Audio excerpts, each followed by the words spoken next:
Okay, here's a beautiful example of quite a large Nobby Opal. As you can see, the rule's in millimetres, and it's quite big, 45 mils there, more or less 45 round as an estimate. Crack across here by the looks.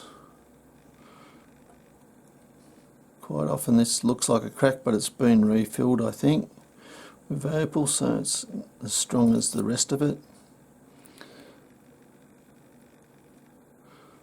Beautiful blues. Peters out over here. Well, I'd say if you want to cut it, looking at this, guess, cut it through here, stone over here, main stone there. Nothing much on the back. It's nice and thick.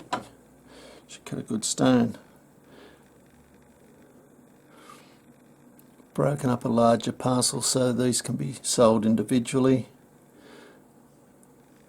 And I hope you've enjoyed. It's quite a nice example. Cheers.